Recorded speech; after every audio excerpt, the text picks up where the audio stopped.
Hello everybody, my name is Coach Logan Revere. Welcome back to another episode on your oh so lovely pathway of learning. We are on episode 9, one away from double digits, people. We are flying by. Thank you all again so much for your support, and if you have not had a chance to check out my website yet, be sure to take a look in the bio of my channel.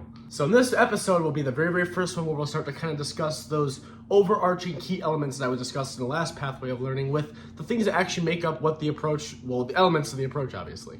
So for this very first one, we are going to talk about before we even begin moving our feet, and that is making sure that we are standing in a manner in which is going to set us up for the best success moving forward.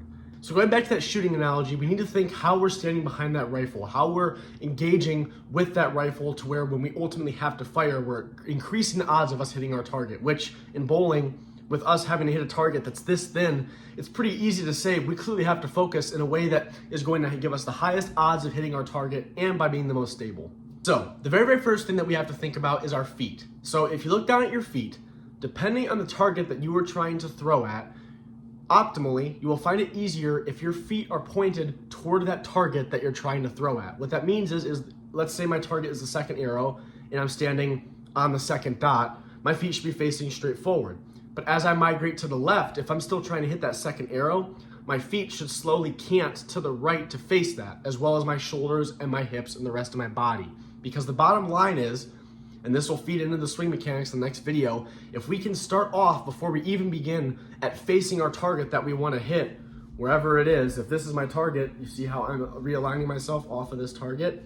If I can always align myself off of that target, as long as my arm swing is dead straight in the next portion of the approach, it's way easier for me to be a lot accurate 80 times more often if I'm always facing that direction throughout the entirety of my swing. So if you set up and your feet are canted way off to the side and your hips are too closed or too open, that only means you're gonna have to reopen or reclose later on to get you to face that direction you're ultimately trying to end up facing at the end of things. So by just avoiding all these additional moves and shifting the hips, we're not doing a salsa here. If you can just face the correct direction in the beginning and keep it that way, it'll be way easier to hit your target.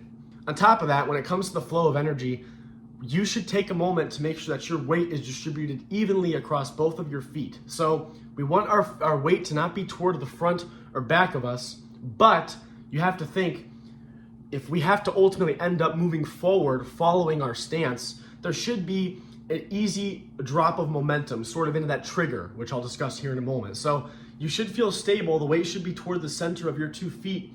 However, you should feel as if the moment you want to move forward, it's effortless and easy. So when you're standing in your approach, think, if I could come up to you and give you a light shove on your chest, would you fall or would you be able to stand up and suppress my push? That is the test for that. So you should be facing your target with your feet, hips, and shoulders, and then make sure that you're stable at the line. So now that you're stable, here's something you can do at home.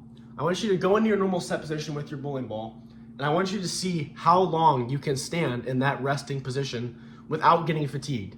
Now, most of you are gonna come to find that there is more often fatigue that you're gonna find in the arm you bowl with. And that's because you're holding the bowling ball. So let's think logically. Let's go back to the shooting analogy. If I'm trying to shoot something with a rifle, right, but I'm holding it way out in front of me, is it gonna be way easier for me to hold that rifle? No, right? Nor hit my target. But if I can bring it into my shoulder more compact, that generally is going to be more optimal. So what this means is a lot of bowlers have this problem. When they set up, they'll start with their arms kind of forward like this.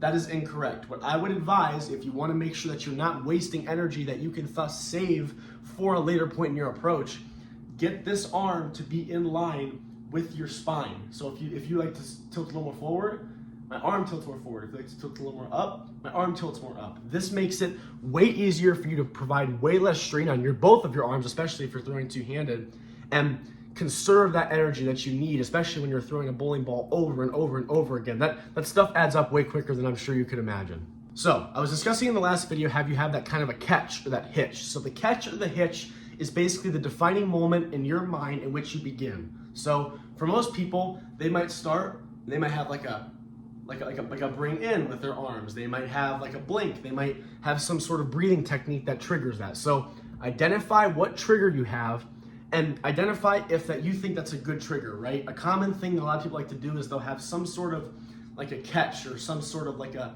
a move in their arm or a twist in their wrist or something. And I'm not saying that's necessarily bad. Do whatever works for you. But in a world in which consistency is going to crown the victor, if we can have something that sort of manifests a better approach for breathing or a better approach for timing, that is what's going to be the best. So maybe it's if you breathe in at the same spot in your breath at that exact same time, meaning you'll breathe out or in at the same spot in your approach. That's something that'll be consistent.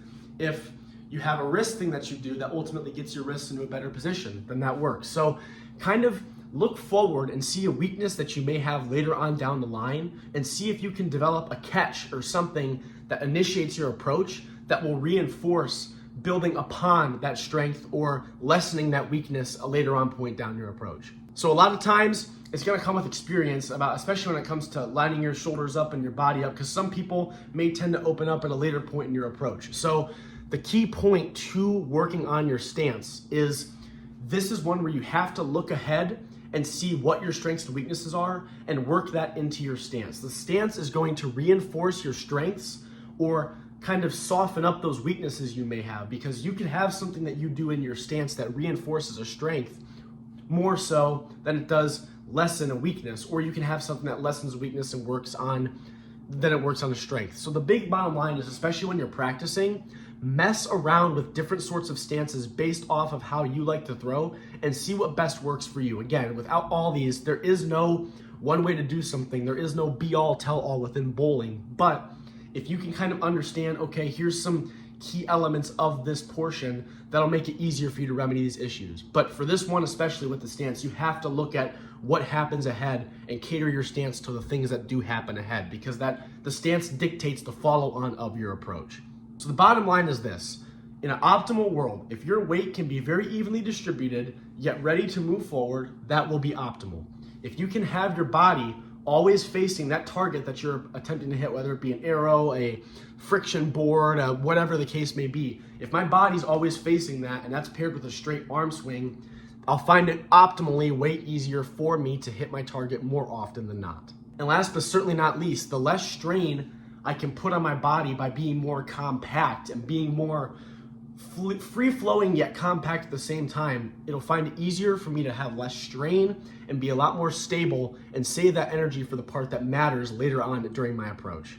And as always, if you have any questions, please leave a comment, please reach out, please submit a form for the private coaching session that we have that special on until we hit 250 subscribers, because a lot of this stuff is very dependent on you. Again, through all these, I will give the overarching concepts on the things that you should focus on and see what you may struggle with or what you may succeed well with, but I can't see the more minute things, and I'm not going to go into the super duper minute things because I don't want to waste time talking about something for someone that won't benefit from that as much as you, if that makes sense.